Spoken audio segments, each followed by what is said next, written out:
Harirai Wang મુક્તાવલી નાન્ય માર્ગાશ્રયો નૈત્વર દેશાંતર રસમાશ્રય નૈવ તીર્થાશ્રયો નૈવાભિમતે કર્તુતાશ્રય નૈવ મન્વંત સમાધારો ન ચ કર્માદિકા આશ્રય. ગુજરાત. બીજા માર્ગનો આશ્રય કદી કરવો નહીં. હરિરાયજી કહે છે, હું નથી કહેતી. જો તમે આ માર્ગમાં આવી ગયા તો આના સિવાય બીજે જવાય નહીં.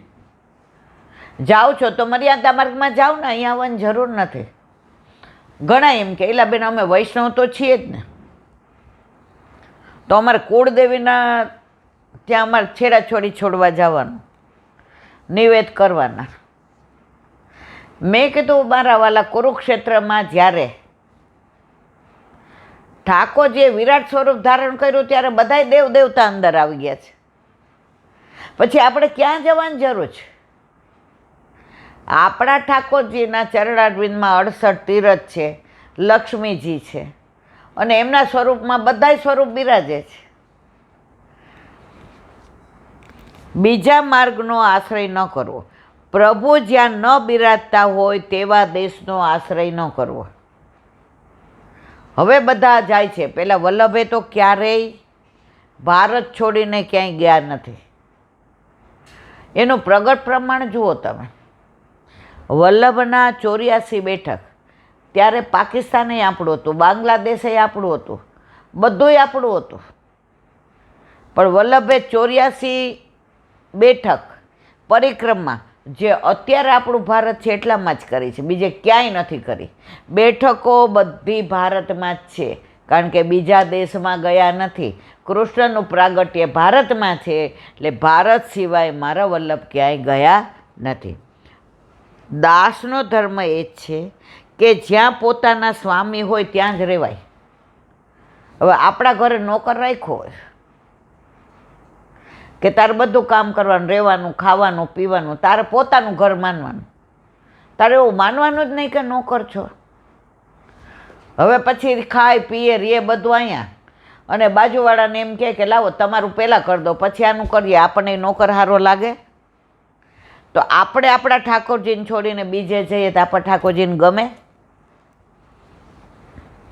માટે પ્રગટ સ્વરૂપે પ્રભુ જ્યાં દર્શન આપતા હોય તે દોષનો સ્વપ્ને પણ આશ્રય કરવો નહીં. ભગવાનને છોડીને તીર્થમાં જ રહેવાથી મારું કલ્યાણ થશે એમ માની તીર્થનો આશ્રય કરવો નહીં. ઓલા કયા ભગવદી હતા 84 252 વાળા? હમણાં નામ યાદ આવે એટલે કહું. એને લીલામ જવાનો સમય થયો. હવે એટલા બધા એને બધા મર્યાદા માર્ગે એ કે આને પૃથક ક્ષેત્રમાં લઈ જઈએ એટલે એ તીર્થમાં એનો દેહ છૂટી જશે. ત્યાં ગયા તો એનો જીવ જાય જ ને. એ કે મને મારા ભગવાન પાસે ઠાકોરજી પાસે લઈ જાઓ, ત્યાં જ મારો પ્રાણ જશે. અને ઠાકોરજી બિરાજતા હતા એના માથે, ત્યાં લઈ આવ્યા ત્યારે એણે દેહ છોડ્યો. કારણ કે આપણે તીર્થને આપણે લેવા નહીં. આપણે બધા તીર્થમાં કેમ જઈએ છીએ? આપણા વલ્લભ ત્યાં પધાર્યા છે. આજે તમે હરિદ્વાર જાઓ તો બેઠકજી છે એટલે આપણે હરિદ્વાર જવાનું. આપણા વલ્લભ બદ્રીનાથ કેદારનાથ ગયા છે, ત્યાં બેઠકજી એટલે આપણે જવાનું. આપણે તીર્થયાત્રા નથી કરવાની. આપણા વલ્લભ દ્વારકા પધાર્યા છે એટલે આપણે જવાનું. આપણો સંબંધ કયો છે? વલ્લભનો. લગ્ન થઈ ગયા પછી તમારા ભાઈ ગોંડલ રહેતા હોય તો મારે લગ્નમાં જવું પડે, પણ ન થયા હોય તો. પણ હું કોના સંબંધથી જાઉં છું? તમારા ભાઈ છે એટલે કે મારા જેઠ છે, એટલે મારા જેઠના ભાવથી જાઉં છું. જો તમારી આ લગ્ન ન થયા હોય તો ગોંડલમાં લગ્ન થાય તો મારે લેવા નહીંતર દેવા. તો જ્યાં પણ જઈએ છીએ તીર્થમાં એ આપણે વલ્લભના સંબંધથી જઈએ છીએ. વળી અભિમાનથી હું જ કરતા છું, જે કરું છું તે હું જ કરું છું તે માનવું નહીં. અત્યારે બસ આ જ છે જે વચનામૃતમાં કહે છે. પુષ્ટિ માર્ગમાં વ્યાપકતા બહુ વધી છે પણ ઊંડાણ ઘટી ગયું છે. આ કરે એટલે મારે કરવું. આ હિંડોળા આવ્યા એટલે મને પ્રસંગ યાદ આવ્યો. એક મંદિરમાં એક વૈષ્ણવ કાયમ સૂકા મેવાના જ હિંડોળા કરાવે. એ કે અમે પૈસાવાળા, એટલે અમારા સિવાય કોણ કરાવી શકે સૂકા મેવાના? કારણ કે આટલી બધી ન્યોછાવર કોણ ખર્ચે? આ થોડા વર્ષો પહેલાંની વાત. હવે એક નવા વૈષ્ણવ રહેવા આવ્યા. હવે એને બિચારાને ખબર નહીં. હવે એણે લખાવી દીધું. પહેલા દિવસે બોર્ડ માર્યું હતું કે હિંડોળાની ન્યોછાવર અહીં લેવાય છે. એણે લખાવી દીધું. હવે સાંજે ઓલા વૈષ્ણવ આવ્યા એટલે બધાએ કીધું આ વખતે તમારે પહેલાં જે બાઈજા અંદર જે બાઈજા તમે તમારા મનમાં સમજો છો, સૂકા મેવાનો હિંડોળો તો મારો જ હોય, બધા જાણે છે મારા સિવાય કોઈ સૂકા મેવાનો હિંડોળો. એટલે ઓલા એને સમજાવ્યું કે 2 જણ ન્યોછાવર આપો ને.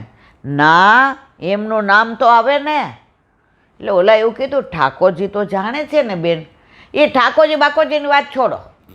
જુઓ, ઠાકોરજી માટે મને કરાવવામાં રસ નથી. મારું નામ થાય કે આવા હિંડોળા તો આ જ કરાવે. છેવટે ઓલા બેનને બોલાવીને સમજાવવા પડ્યા કે તમે બેન સાવન ભાદો ના કરાવો આટલી ન્યોછાવરમાં. એ કે ના, હવે મારે ન્યોછાવરે નથી પાછી જોઈતી અને હિંડોળાય નથી કરાવવા. મારે તો મારા ઠાકોરજીને હું કરાવીશ, જે કરાવવું હશે તો. અત્યારે આ અભિમાન, આ કરતા હું જ. અત્યારે કેમ ચારે બાજુ મનોરથોમાં ઓલા આમ એકથી બીજા વધુ ન્યોછાવર કરે ને બીજાથી ત્રીજા કરે. તમે આન્યોરના બેઠકજીમાં જાઓ ને, ત્યાં લખેલું છે ગોલક પાસે, બ્રહ્મ સંબંધી સિવાય કોઈએ ભેટ પધરાવવી નહીં. હું એટલી રાજી થઈ, કારણ કે આપણા ઠાકોરજી અન્ય માર્ગનો અંગીકાર જ ન કરે. ઘણી જગ્યાએ તો મંદિરોમાં લખ્યું હોય અહીંયા ચોખા, દાળ, લવિંગ, તજ, સૂકો મેવો પધરાવો.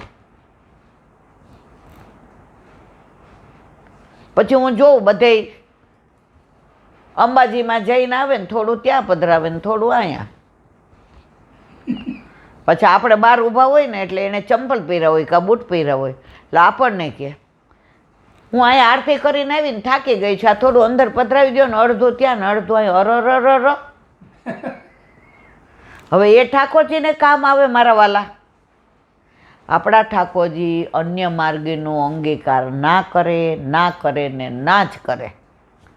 આજે બિરબલ અકબર આવા હતા અને ગુસાઈજી પધાર્યા તો બિરબલે કહ્યું કે કાકાજી કેમ પરદેશ કરવા જાય છે? એને કહી દો આખા વર્ષની જવાબદારી મારી. ગુસાઈજીએ કહ્યું હાલ ના ગયા. હવે બિરબલ આપણા કામનો ન રહ્યો. મારા ઠાકોરજીને 1 વર્ષનું આટલી દીધી હતી મોટી,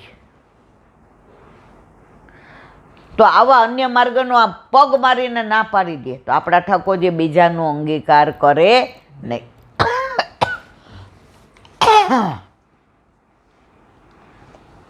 વળી જો આ બધું હરિરાયજી કહે છો, હું નથી કહેતી.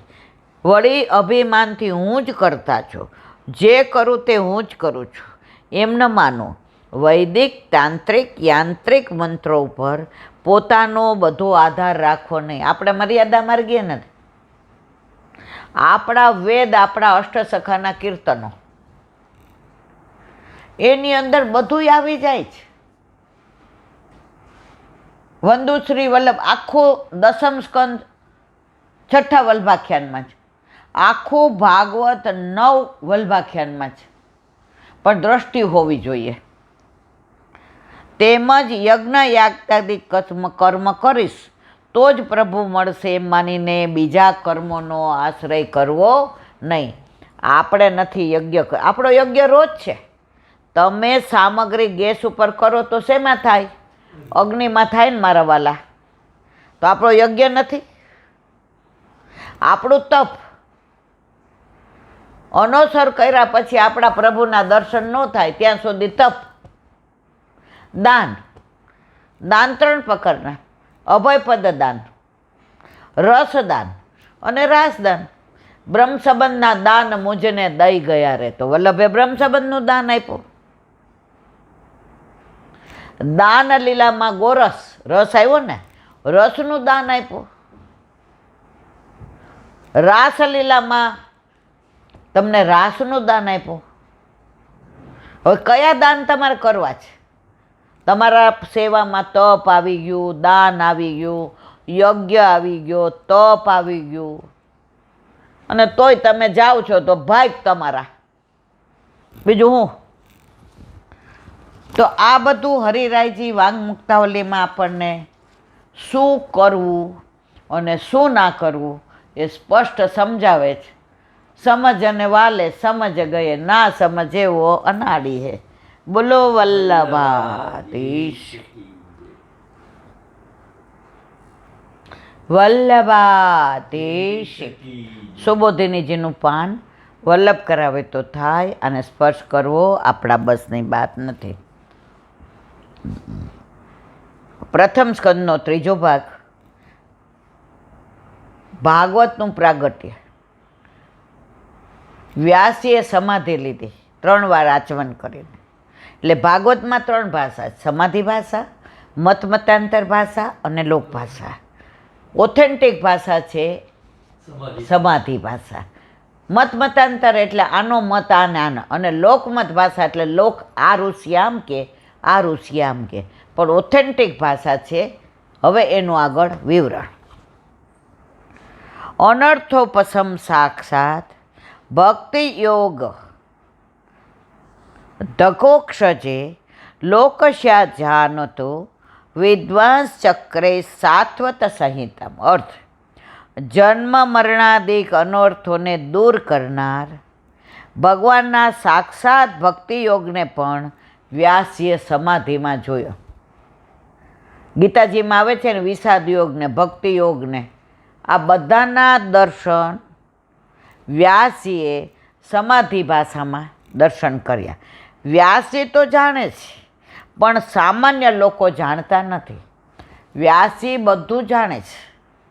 ઠાકોરજીના જ્ઞાનાવતાર છે, પણ મારા તમારા જેવા જાણતા નથી. તો જો આ સમાધિમાં જે લીલાના દર્શન કર્યા એનું વર્ણન ભાગવતમાં ના કર્યું હોત તો મને ને તમને ઠાકોરજીની આ બધી લીલાના દર્શન કોણ કરાવત? એટલે આપણા માટે જ વ્યાસીએ આ ભાગવતજીનું પ્રાગટ્યનો સંકલ્પ કર્યો છે. માટે એમના ઉપર ઉપકાર કરવા. કોના ઉપર? આપણા ઉપર. વ્યાસજીએ ભાગવતજી રૂપ સાત્વત સંહિતાની રચના કરી. વ્યાસજીને બધી ક્યાં જરૂર હતી? પણ ઠાકોરજીએ કહ્યું. જેવી રીતે પરશુરામ કયો અવતાર છે? આવેશ અવતાર. રામ કયો અવતાર છે? હાસ્ય અવતાર. તો આ વ્યાસજી કયો અવતાર છે? જ્ઞાન અવતાર છે. ઠાકોરજી પૂર્ણ અવતાર છે. તો આ બધું વ્યાસીને કોણે કહ્યું? પ્રભુએ કહ્યું. બ્રહ્માજીએ નારદજીને મોકલા. ભાગવતનું મૂળ કયું છે? ચતુશ્લોકી ભાગવત. સૌથી પહેલાં ઠાકોરજીએ ચતુશ્લોકી ભાગવત બ્રહ્માજીને કહ્યું. બ્રહ્માજીએ નારદજીને કહ્યું. નારદજીએ વ્યાસજીને કહ્યું. વ્યાસજીએ સુખદેવજીને કહ્યું. પછી આપણે બધા જાણીએ છીએ કે સૂતજીને, મૈત્રેયજીને, પછી અત્યાર સુધીનું બધું ચાલ્યું આવે છે. પણ મૂળ કોણે કહ્યું? ઠાકોરજીએ. એ ચતુશ્લોકી ભાગવતમાંથી આ 18,000 શ્લોક નથી મારા વાલા, કરોડો શ્લોક હતા. પણ આપણા જેવા જીવ એટલે સુધી ન પહોંચી શકે, એટલે એનું સંક્ષિપ્ત આવરણ કરી અને આપણને ભાગવત 18,000 શ્લોકનું વલ્લભે પધરાવી દીધું.